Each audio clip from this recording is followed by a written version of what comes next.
Faith Brown, and I use she, her pronouns. And I am an academic advisor for the University of Utah in international and area studies programs. So today is the first segment of a series we're calling Traveling While, where we share stories of people who belong to marginalized groups and their travel, work, and study abroad experiences. Through this series, we hope to acknowledge the complexities and challenges that marginalized individuals experience during their study and travel abroad programs. And we really hope that this will serve as a resource for students to reference as they prepare for their own study abroad experiences in the future. So without further ado, let's get started. Today, I'm joined by a friend of mine, Laura Steinecke, who is co-founder of Fulbright Prism, which is an independent international NGO empowering LGBTQ Fulbrighters to be out in the world. So Laura, can you tell me a little bit about yourself, pretending I don't know? Yes, sure. Hi. As you said, my name is Lara. I use they, them, or she, her pronouns. It's language dependent mostly, and also I'm flexible there. I am originally from Appleton, Wisconsin. Grew up in the cheese state. I moved to Hamburg, though, 4 years ago, and am a teacher there.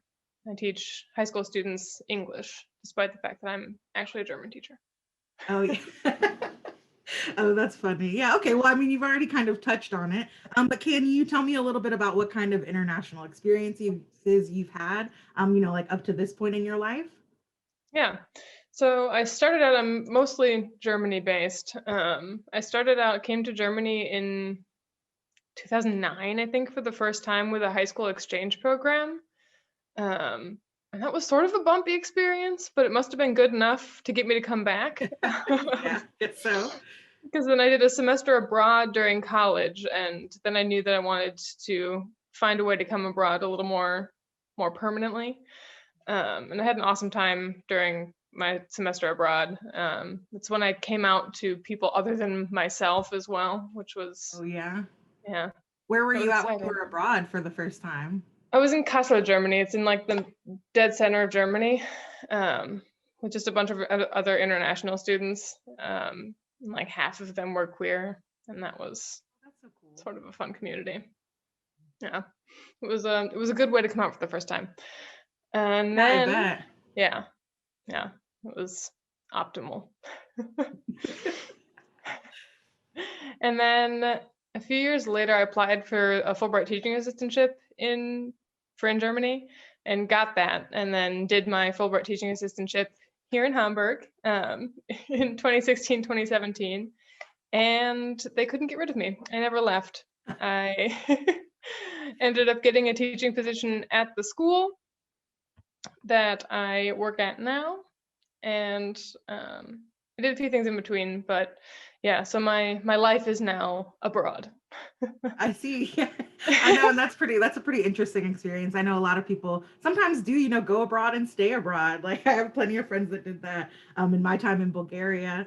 So that's always pretty fun. Yeah. So like kind of touching on, your time in Germany before, and you've gone on, a study abroad experience in high school and college. But prior to that, like are there any destinations that you knew like when you wanted to study abroad, when you wanted to, get out and about? Are there any destinations that you kind of knew to avoid, like because of your identities? Or, on the flip side, are there any places that you were like wanting to go to because they were known for being like welcoming to like LGBTQ individuals?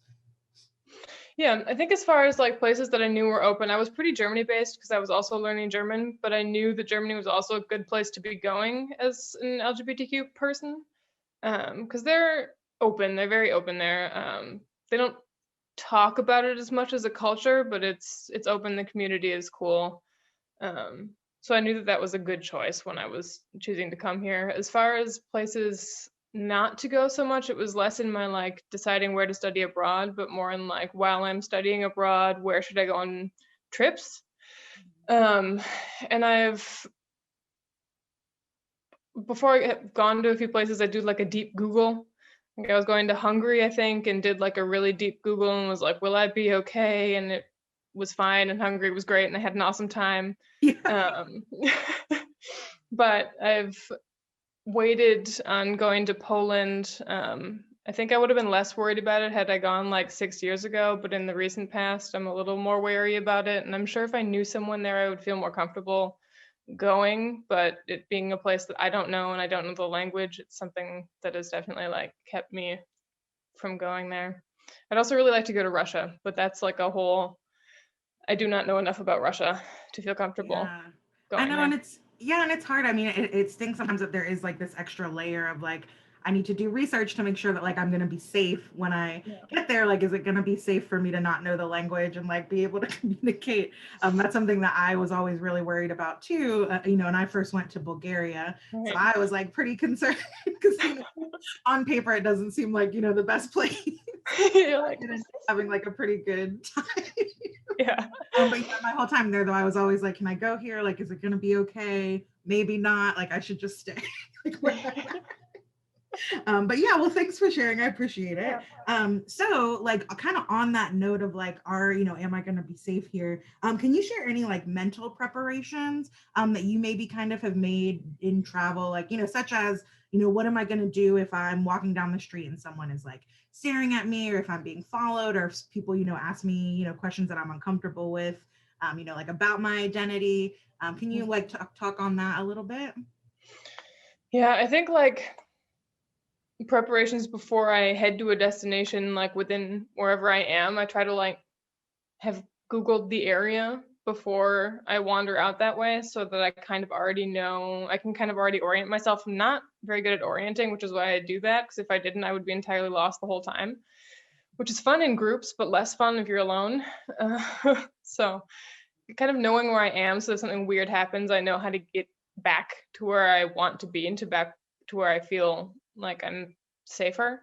As far as people like staring or following me, that's happened to me in Germany a couple of times, which is always weird. And my plan is to just always go to somewhere like a shopping street or somewhere with more people, where I could like go up to someone or go into a store, and then go to the people at the cash register and feel more safe there because someone's not going to keep following me if I'm in a conversation with another stranger. Yeah. I mean, and yeah, and that seems, like I said, like sounds kind of like what we would do here in the US anyway, right? Like if I'm uncomfortable, in a public place in the US, like I'll just find a store to hop into or something like that. Right. So, it's kind of similar, I guess.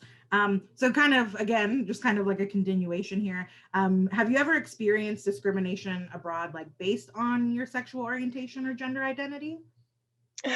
Mostly small things.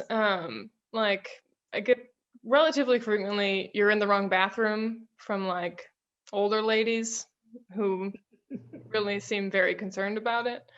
Okay. Other people tend to stare, and then I just sort of do the I'm gonna go to the bathroom and get out of here as fast as I possibly can situation. Stares, um, people asking if I'm a boy or a girl in a not like ignorant, I would be willing to have a conversation about this kind of way, and more of a I'm angry about it, and Yeah.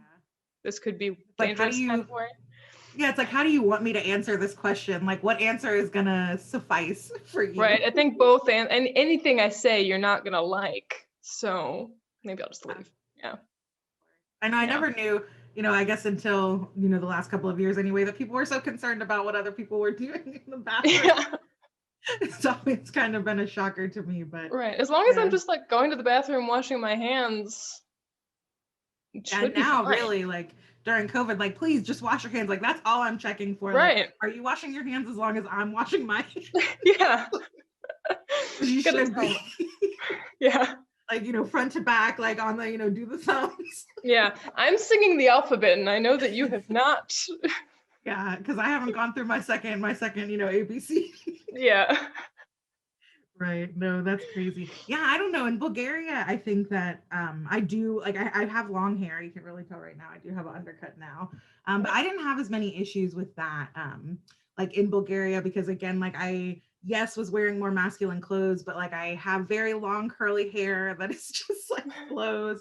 Yeah. So, never had issues with that. But the Baba do stare sometimes in Mhm. Bulgaria. Indeed. Yeah. I find that the higher my hair goes, the more people are like, I don't.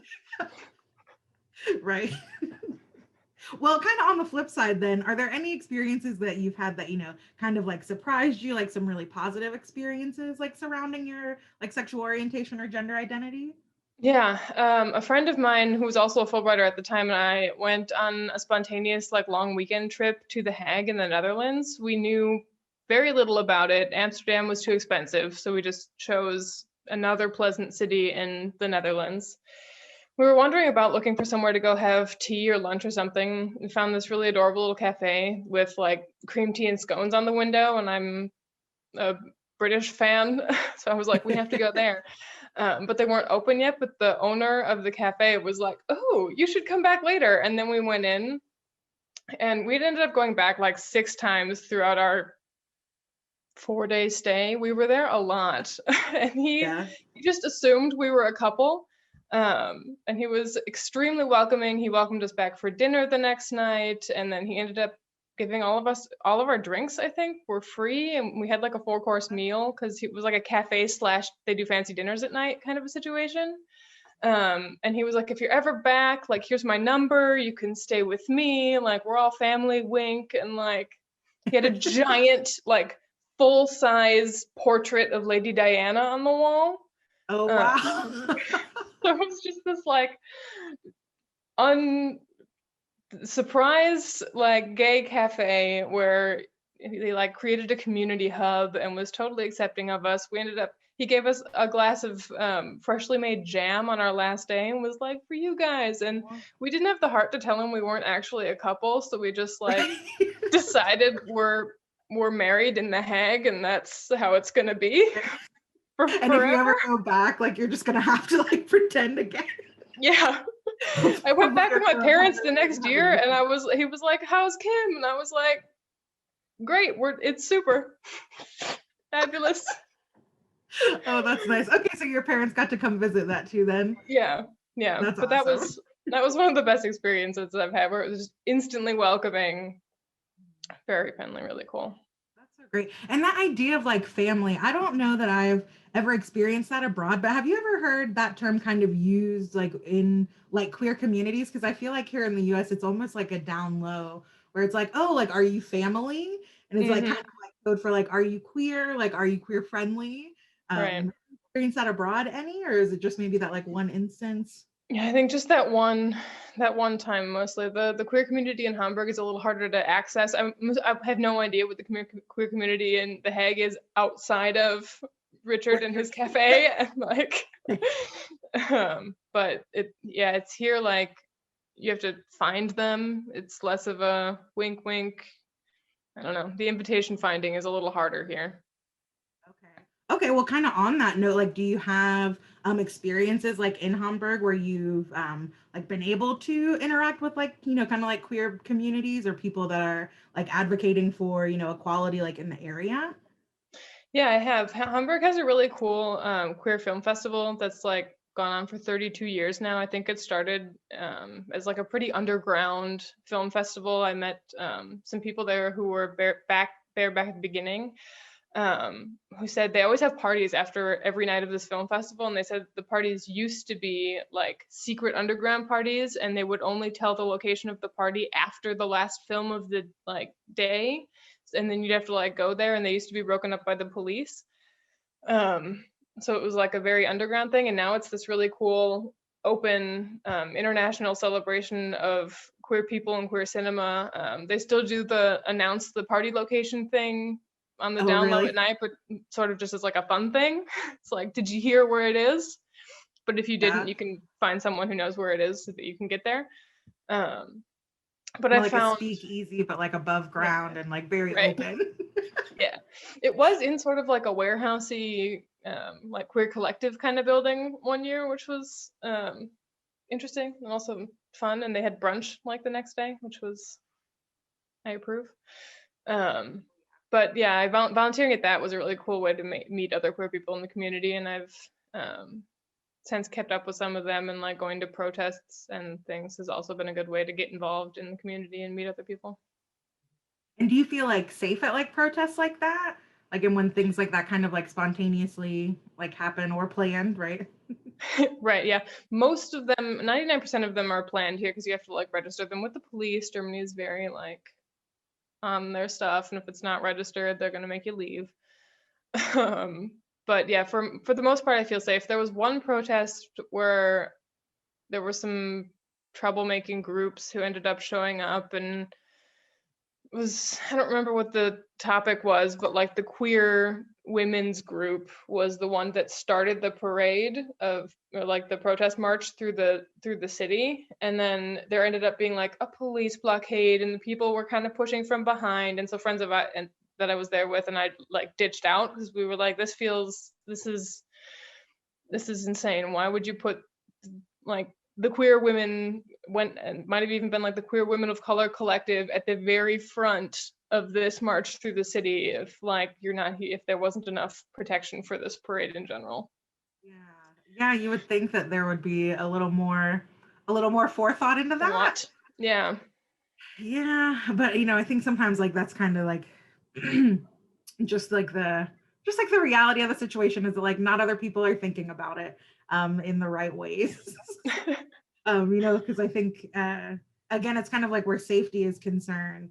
I think a lot of other people don't think about it in the same ways as someone who, is from like a marginalized community would think about it. Like, right. They're like, we can put whoever in front. Why does it matter? Like, it's a queer march. Like, everyone there is going to be, a person, that is like in the LGBTQ community. Like, what does it Right. matter? It's like, well, it actually does. Like, It does. Yeah. The order is important here. Other identities too, Right.